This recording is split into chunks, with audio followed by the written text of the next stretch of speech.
विपक्ष जो है ना, आज योगी जी का नाम सुनकर नहीं ऐसे पूरा कांपने लगता है। उनको पता है कि ये एक ऐसी जड़ है जो मतलब इतनी डीप रूटेड हो चुकी है उत्तर प्रदेश में कि इसमें हिंदू समाज ही नहीं, मुस्लिम समाज भी इनकी प्रेस करता है।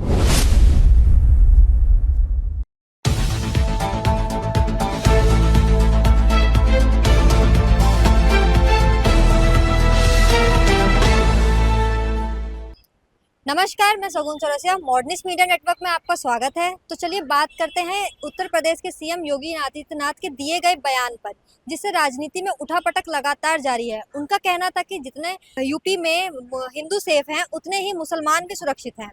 उन्होंने राहुल गांधी पर भी जमकर निशाना साधा और कहा उनकी जो भारत जोड़ो यात्रा थी, वो भारत जोड़ो यात्रा नहीं, भारत तोड़ो यात्रा थी, जिस पर अब विपक्ष ने भी चुप्पी तोड़ी है और योगी आदित्यनाथ पर जमकर वार किए हैं। मैं इस समय दिल्ली के कनॉट प्लेस में मौजूद हूँ, तो चलिए जानते हैं लोगों से कि उनकी यूपी के इस विवाद पर क्या प्रतिक्रियाएं हैं। हेलो सर, आपका नाम? संदीप वशिष्ठ। तो सर, जैसा कि सीएम योगी का बयान है जो इस समय बहुत ही ज़्यादा सुर्खियों में बना हुआ है और विपक्ष उस पर कई वार कर रही है, तो विपक्ष का कहना है, मतलब योगी का कहना है कि जितने हिंदू सेफ हैं, उतने ही मुसलमान भी सेफ हैं। और इस पे अखिलेश यादव का बयान आया है कि वो ये किस डर से कह रहे हैं। अभी वो हिंदू मुस्लिम की ये मतलब इतनी साइड क्यों ले रहे हैं कि उनकी कहीं कुर्सी का वो उस पे तो नहीं है, खतरे में तो नहीं है? पहले तो थोड़ा सा मैं आपको बोलूंगा, मेरी बात का बुरा मत मानिएगा, योगी मत कहिए, योगी जी कहिए, क्योंकि हमारे वो सम्मानित है, ठीक है ना। और दूसरी बात, अगर योगी जी ने बोला है कि मतलब जितना हिंदू सुरक्षित हैं उतने ही मुसलमान भी सुरक्षित हैं, तो उसमें कमी कहाँ से है? जो लोग ये एक भ्रम फैलाते हैं कि मुसलमानों को ही आप टारगेट क्यों करते हैं, मुसलमानों को टारगेट नहीं करते, मुसलमान खुद टारगेट होता है। मैं मुसलमानों का विरोध नहीं, सारे मुसलमानों की विरोध नहीं कर रहा हूँ, मैं विरोध कर रहा हूँ उन मुसलमानों का जो बलात्कारी होते हैं, जो अपराधी होते हैं। और अगर वही योगी जी अगर उनको ये कह रहे हैं कि जितने हिंदू सुरक्षित हैं उतने ही मुसलमान सुरक्षित हैं, तो उसमें क्या गलत कह दिया उन्होंने? पर सर, योगी आदित्यनाथ जी ने भी ये भी कहा था कि राहुल गांधी की जो भारत जोड़ो यात्रा है, वो भारत जोड़ो यात्रा नहीं, भारत तोड़ो यात्रा है। योगी जी ने बोला। हाँ, तो सही बात है ना। उन्होंने क्या बोला? तू यादव, तू जाट, तू गुज्जर, तू ये, तू वो। अबे ये बोलो ना, तू हिंदुस्तानी है, तू भारतवासी है, बात तो तुम रहे हो। और भारत टूटा कब है? आप कोई फेविकॉल लेके गए थे, एल्फी लेके गए थे भारत को जोड़ने के लिए? तुम पहले अपने घर के अंदर अपना घर जोड़ लो। तुम्हारी चाची तुमसे चाची को अपने घर में नहीं जोड़ पा रहे, अपने क्या नाम है, मेनका गांधी, अपने भाई को तुम जोड़ नहीं पा रहे और देश जोड़ने की बात कर रहे हो। कांग्रेस के नेताओं का भी बयान आया है कि योगी जी की बातों को कोई सीरियस नहीं लेता है। योगी जी की बातों को हम सब सीरियस लेते हैं, तुम्हें कोई सीरियस नहीं लेता, क्योंकि तुम तो कपिल शर्मा के दूसरे भाई हो, ठीक है ना। तुम्हारे तो बयान ही ऐसे अजीब से होते हैं कि खेतों में टाइलें लगाएंगे, पशु पक्षियों को नौकरी देंगे, ठीक है, आटे को लीटर में तोल देते हो, आलू से सोना निकाल देते हो। अपने बयान देखो ना। और तुम तो जलेबी की फैक्ट्री लगा देते हो, इमरती की। सर, आपका नाम? जयप्रकाश। सर, जैसा कि योगी आदित्यनाथ जी ने बयान दिया था कि जितने यूपी में हिंदू सेफ हैं, उतने ही मुसलमान भी सेफ हैं, तो इस पे विपक्ष ने उन पर कई वार किए हैं। जैसे कि उनको बोला जा रहा है कि वो झूठ बोलते हैं और वो सिर्फ एक नमूने हैं, ऐसा उन पे आरोप लगाया जा रहा है। नहीं, नमूने तो विपक्षी क्वालिटी में सारे नमूने रहे वो। इन्होंने मुसलमानों को सिर्फ वोट के लिए इस्तेमाल किया, मुसलमानों को भला तो नहीं किया। 50-60 साल कांग्रेस रही, कांग्रेस ने भला भी नहीं किया। अब आम आदमी पार्टी सपा इनके मुसलमान बन रही, कोशिश कर रही है, लेकिन ये ना तो हिंदू बने ना मुसलमान बने, ये दोगले किस्म के हैं। अरे हमेशा ऐसे करते रहेंगे, तो ये मुसलमानों को भड़का रहे, बहका रहे और कुछ काम नहीं कर रहे। सर, आपको लगता है कि यूपी में हिंदू और मुस्लिम दोनों सेफ हैं? बिल्कुल सेफ है। देखो योगी राज में ना तो वहाँ पे कोई दंगा फसाद कुछ हुआ, 10 साल योगी जी को हो गए। अरे योगी जी ने, मोदी का जो विजन है, योगी जी का विजन है, सबका साथ सबका विकास है, सबका काम हो रहा है। देखो मुसलमान खुश है, हिंदू भी खुश है, कोई दंगा नहीं, कोई कुछ नहीं हो रहा। तो ये जो भड़काने वाले अखिलेश हुआ, ये महाकुंभ में, क्योंकि इनको दिक्कत ये है कि अगर हिंदू एक हो गया तो हम इनका तो वोट बैंक खत्म हो जाए। अखिलेश सर बोल रहे हैं कि वो जो हिंदू हैं, मतलब जो योगी जी हैं, वो बयान ये दे रहे हैं कि हिंदू मुस्लिम सेफ हैं। अब वो एकदम से इनके पक्ष में आ गए मुसलमानों के, तो क्या इनकी कुर्सी खतरे में है? वो कुर्सी बचाने के लिए ऐसा पक्ष में आ रहे हैं कि मुसलमानों ने सपोर्ट कर सके? नहीं, योगी जी की कुर्सी कोई खतरे में नहीं है, कुर्सियाँ अपनी बचाइए। 27 में योगी जी प्रचंड बहुमत से सरकार बनाएंगे, ये आप लिख के ले लें स्टाम्प पेपर। मैं आज बता रहा हूँ, अभी 2 साल बाद चुनाव है, मैं 25 में बता रहा हूँ, भविष्यवाणी कर रहा हूँ। तो योगी जी प्रचंड बहुमत से सरकार बना रहे, आपको मुसलमान बन लीजिए, तब भी आपको सत्ता में नहीं आ सकते। जब तक योगी और मोदी इस देश में है और कोई पार्टी आ ही नहीं सकती है 10-20 साल तक, मान के चलिए। बाकी इनकी अपनी इच्छा है, कुछ बोलते रहे इनको अखिलेशुद्दीन हो गया, वो जैसे केजरीवाल है, राहुल गांधी है, ये दोगले किस्म के, अपने किसी के भी नहीं है, न मुसलमानों के न हिंदुओं के। अब न कभी हम कुंभ का विरोध करते हैं, राम मंदिर का विरोध करते हो, तो हो क्या तुम भाई? मुसलमान धर्म अपना लो, ज़्यादा खुशी, अगर तुम्हें मुसलमानों की ज़्यादा चिंता है तो खुद मुसलमान बन लीजिए, नमाज पढ़ लीजिए, क्या दिक्कत है? शुक्रिया सर आपका। हेलो सर, आपका नाम? मेरा नाम पवन केसर है। सर, जैसा कि सीएम योगी जी ने जो बयान दिया है कि यूपी में जितने हिंदू सुरक्षित है उतने ही मुसलमान भी सुरक्षित हैं, और इस पे अब विपक्ष का वो वार आ रहे हैं उनके ऊपर कि उनका कहना है कि योगी जी की बातों को कोई सीरियस नहीं लेता है, वो सिर्फ हम वो सुन के निकाल देते हैं, हम भी सीरियस नहीं लेते, वो भी सीरियस नहीं लेते, ऐसा विपक्ष के नेताओं का कहना है। देखिए, जो उत्तर प्रदेश में रह रहा है ना, तो वो एक बात तो समझ गया है इन 8 सालों में कि योगी जी जो कहते हैं ना, वो तो वो करते ही करते हैं, जो नहीं कहते हैं वो भी करते हैं। तो एक चीज इसमें क्लियर है कि विपक्ष जो है ना, आज योगी जी का नाम सुनकर नहीं ऐसे पूरा कांपने लगता है। उनको पता है कि ये एक ऐसी जड़ है जो मतलब इतनी डीप रूटेड हो चुकी है उत्तर प्रदेश में कि इसमें हिंदू समाज ही नहीं, मुस्लिम समाज भी इनकी प्रेस करता है, वो भी इनके कामों को सराहता है। उन्होंने जिस तरह से देखा कि इन्होंने हर एक वर्ग को इक्वली जितनी योजनाएं थी वो पहुंचाई।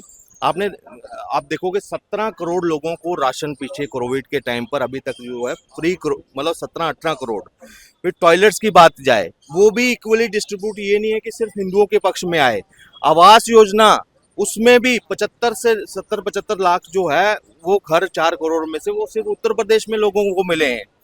तो कोई भी वर्ग ये नहीं कह सकता कि यहाँ हमारे साथ कोई भेदभाव हुआ है। हाँ, जो भी पत्थरबाज है, मैं कहता हूँ पत्थरबाजी में भी, बुलडोजर चलाने में भी, उसमें भी किसी का भेदभाव नहीं किया है। अगर कोई उत्पाती है, पत्थरबाज है, आतंकी है, तो उसके घर बुलडोजर कोई मिलेगा। चाहे ऐसा भी कहना है विपक्ष का कि योगी जी को सिर्फ 3 से 4 वर्ड बोलने आते हैं, बुलडोजर चलाना आता है उनको, हिंदू मुस्लिम करना आता है, बस यही बोलना आता है। देखो, ये पढ़े लिखे थे ना पीछे, ये समाजवादी कहते हैं कि हम तो फॉरेन में पढ़कर आए हैं, विदेशों की डिग्री है। वही राहुल गांधी के साथ मिलकर भी इन्होंने चुनाव लड़ा, मगर एट द लास्ट जब आपका रिपोर्ट कार्ड देखा जाता है कि आपने डिलीवर किया क्या। आप तो वहाँ बॉलीवुड की एक्ट्रेस वहाँ आकर नचाया करते थे, वो भी सरकारी खर्च के ऊपर। इनको कुंभ से जो है नफरत है, कुंभ में ये मृत्यु कुंभ कहते थे। इस तरह से पीछे इन्होंने टारगेट किया ना, धार्मिक भावनाओं को हिंदुओं के हर बार इन्होंने आघात किया। इनके पिताजी ने पीछे कार सेवकों के ऊपर हमला किया था, उसके ऊपर गोली चलवाई थी, कई कार सेवक हमारे जो है उनको मार दिया गया था। और लगातार जब इनको सबको, आज ये सबकी बात हो रही है ना, जब सबकी बात होनी थी तब इन्होंने तुष्टीकरण किया, इन्होंने अतीक अहमद बनाया, मुख्तार अंसारी जैसे बाहुबली क्रिएट किए। वहाँ मर्डर जो है आम हो गई थी, लूटपाट आम हो गई थी। तो उस वक्त जो इंडस्ट्री वहाँ सेटअप भी थी ना, वो भी भाग गई। उत्तर प्रदेश गरीब क्यों था पहले? आज सबसे ज्यादा इन्वेस्टमेंट वहाँ हो रही है योगी काल में। तो आपने कहते हैं कि 3-4 वर्ड बढ़े, भाई आप तो सीख कर बैठे थे, तो आपका रिपोर्ट क्या है? कितनी इन्वेस्टमेंट आपने करवाई, कितने हाईवे बनाए, कितने फ्लाईओवर बनाए, कितने हॉस्पिटल बनाए? आज वहाँ पे उंगलियों पे गिनते हैं लोग। हम तो बाहर बैठकर हम गिनाते हैं कि गोरखपुर में एम्स बना और कई एम्स वहाँ बने। रोड का जाल जो बिछा है, वेस्टर्न टाइप एक्सप्रेस हाईवे यहाँ बन रहे हैं, 6 लेन 4 लेन, हर जगह कनेक्टिविटी दी। मेरठ को इंडस्ट्रियल हब बनाने में जा रहे हैं कि वर्ल्ड का सबसे बड़ा हब यहाँ बनने वाला है। तो ये पहले क्यों नहीं हुआ? फिल्म सिटी यहाँ आ गई नोएडा में, तो ये अचीवमेंट है, डाइजेस्ट नहीं हो रही। विपक्ष का ये भी कहना है कि योगी आदित्यनाथ जी मिनी हिटलर बनते जा रहे हैं, उनका एटीट्यूड लेवल बढ़ता ही जा मैं रहा कहता हूँ हिटलर ही चाहिए। गुंडा प्रदेश को उत्तम प्रदेश बनाने के लिए कोई आपके बस की बात नहीं थी। वहाँ एक हटलर, वो कहते हैं हंटर वाला चाचा बनकर ही बैठना पड़ता। कहता ना, अगर कुत्ते की धूम सीधी करनी है ना तो लट चलाना पड़ता है कई बार। तो ये जितने कुत्ते थे इनको बुलडोजर से भी किया, लट से भी चलाया। आज इंडस्ट्रीज वहां आ रही है, क्यों? क्योंकि उनको वहां सुरक्षा दिखती है। मगर इनके कार्यकाल में आईएएस आईपीएस वो सुरक्षित नहीं थे, उनकी बीवियां सुरक्षित नहीं थी। तो ये किसी मुंह से बोल नहीं सकते। आज क्या है, जनता इनको नकार रही है हर इलेक्शन में, चाहे वो कांग्रेस है, इंडिया अलायंस है, चाहे ये समाजवादी पार्टी है। इनको सिर्फ मुक्की मिल रही है। पीछे आपने झूठा बनाया कि ये लोग संविधान बदल रहे हैं फलाना, तो कुछ इनको बेनिफिट मिला। उसके बाद जो चुनाव हुए हार गए, मुस्लिम मोहल्ले सीटें हार गए, सोचो। तो ये सबसे बड़ा एक सबक है इनके लिए, क्योंकि इनकी टिप्पणी अब कहीं एग्जिस्ट नहीं करती और ना ही इनका अस्तित्व, चाहे कांग्रेस है समाजवादी। 27 में दोबारा योगी जी आ रहे हैं और डंके की चोट पर आ रहे हैं। पर कांग्रेस पार्टी के नेता ये भी कह रहे हैं कि राहुल गांधी जी से विद्वान नेता कोई नहीं है। और विद्वान वो, देखो, एक वो भारत की संस्कृति का ए नहीं पता उसको। किसी एक पुरानी वीडियो है, मैं आपको बताता हूँ, मेरे चाइल्डहुड की है, चाइल्डहुड भी नहीं कहूँगा, होश में थी तो अच्छे से। किसी ने पूछा एनसीसी की फुल फॉर्म क्या है, तो राहुल गांधी को एनसीसी की इनको फुल फॉर्म नहीं पता थी। और फिर कहते हैं हम पढ़े लिखे हैं, बाहर जाते हैं कि डेमोक्रेसी खत्म हो गई है, इस तरह के बयान देते हैं। वहां पे बाहर जाकर हमारे देश को बदनाम करने की कोशिश, कहते कहते चाइना हमारा हमसे बेटर है, इस तरह की। इवन हमारा दुश्मन है, उनके साथ एमओयू साइन करते हैं। हमें ऐसा पढ़ा लिखा आदमी नहीं चाहिए जो देश को कलंकित करने का काम करे, जो देश के दुश्मनों के साथ बैठे। इनकी एक नहीं 50 ऐसी फोटोएं वायरल हैं जहां ये देश के दुश्मनों के साथ खड़े हैं। आईएसआई के नुमाइंदों के साथ ये अमेरिका में मिलते हैं, खालिस्तान के रिप्रेजेंटेटिव्स के साथ ये खालिस्तान में मिलते हैं। तो फिर किस आधार पर हम कहें कि ये हमारे लिए अच्छा है, देश के लिए अच्छे हैं? ये विदेशी एजेंट की तरह साबित हुआ है। अभी इनका पर्दाफाश पूरा हो गया पिछले दिनों, डीप स्टेट के साथ डायरेक्ट कनेक्टेड ये दिखे हमें। वो फंडिंग करते हैं मोदी जी को हटाने के लिए। इनका अपना सामर्थ्य नहीं है। इनका मणिशंकर अय्यर जाकर पाकिस्तान से गुहार लगाता है कि हमारी मदद करो और कांग्रेस को जिताने में मदद करो। तो यहाँ रिश्ते देखो, हर एक दुश्मन, चाहे वो पाकिस्तान है, चाहे वो चाइना है, चाहे वो खालिस्तानी है, चाहे कितने भी हैं, सबके साथ ये अच्छे से बैठते हैं। मतलब क्या कि देश को किस तरह से दोबारा उसकी अखंडता के ऊपर प्रहार किया जाए, उसके टुकड़े किए जाएं, खालिस्तान बनाया जाए, नॉर्थ ईस्ट को अलग किया जाए, साउथ वर्सेस नॉर्थ को लड़ाया जाए। हर एक एजेंडा जो है ना ये आगे बढ़ा रहे हैं। उसमें ये पूरा आग, वो कहते हैं ना, आग में घी डालने का काम करते हैं ताकि इनकी राजनीतिक रोटी जो है चल सके। मगर देश हित के लिए अगर जब खड़े होने की बात आती है ना, कि मोदी जी, अटल जी थे, वो भी विपक्ष में बैठते हैं। आप मानोगे एक टाइम ऐसा था कि सरकार का रिप्रेजेंटेटिव बनकर एक विपक्ष का नेता पाकिस्तान गया, वहां जाकर उन्होंने अपनी बात रखी, किसका? सरकार की बात रखी। सोचो उस वक्त की वो राजनीति भी है। और आज इतनी हमें अचीवमेंट कर रहे हैं मोदी जी के कार्य में। आज हम तीसरी अर्थव्यवस्था की तरफ जा रहे हैं, मगर क्या विपक्ष वैसा साथ दे रहा है? वो नहीं। उनको सिर्फ अपना एजेंडा करना है।